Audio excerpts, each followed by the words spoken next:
Bonjour à tous, je corrige dans cette vidéo l'exercice 1 de la partie B du chapitre 6 sur les transferts thermiques, qui est l'étude donc en régime permanent d'un système passif 1D. Soit un milieu passif, donc P égale 0, invariant par translation suivant les axes OY et OZ. Écrire l'équation de la chaleur pour un régime permanent. Alors, on va d'abord écrire l'équation de la chaleur dans le cas général. Équation de la chaleur. Donc, dans le cas général, on a la dérivée de la température par rapport au temps qui est égale à D, le coefficient de diffusion, Laplacien de T, plus P sur ρC, avec P, la puissance, si le système est un système actif. Donc ici, on a P égale 0. Donc on va commencer. Alors, toutes les hypothèses de ce problème, c'est P égale 0. Ensuite, on est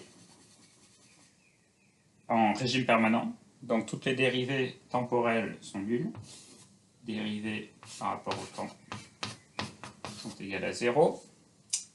Et on a un système 1D. 1D suivant l'axe X. Donc c'est-à-dire que les dérivées par rapport à Y sont nulles et les dérivées par rapport à Z sont nulles. Donc on va réécrire l'équation de la chaleur avec toutes ces hypothèses. Ça va fortement la simplifier. Je trouve un chiffon. C'est ça. Donc, on a dit les dérivées temporelles sont nulles. Donc la dérivée de t par rapport au temps est égale à 0. Ensuite, le Laplacien de t il va se réduire simplement à dérivée seconde de t par rapport à xe. Et p est nul. Voilà, on a réécrit l'équation de la chaleur pour notre problème. Je passe ici. Donc, l'équation que l'on cherchait, c'était dérivée seconde de t par rapport à xe égale 0.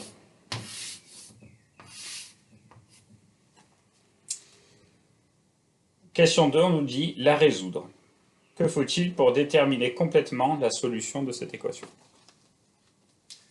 Alors, on va intégrer deux fois cette relation. Donc, c'est-à-dire qu'on a la dérivée de t par rapport à x qui est une constante, on va l'appeler a. Et donc, si on réintègre, la température T est égale à AX plus B. Donc avec A et B égale constante. Voilà. Je vais effacer cette partie. Donc, dernière question, que faut-il pour déterminer complètement la solution de cette équation? Il manque simplement des conditions en limite. Donc, il manque des conditions en limite pour la résoudre. C'est-à-dire que si on vous dit que au point à la coordonnée x1, on a la température T1, et à la coordonnée x2, on a la température T2.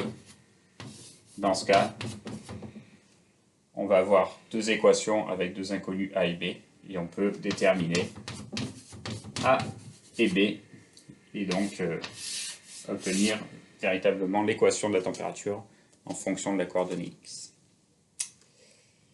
Voilà pour cet exercice 1.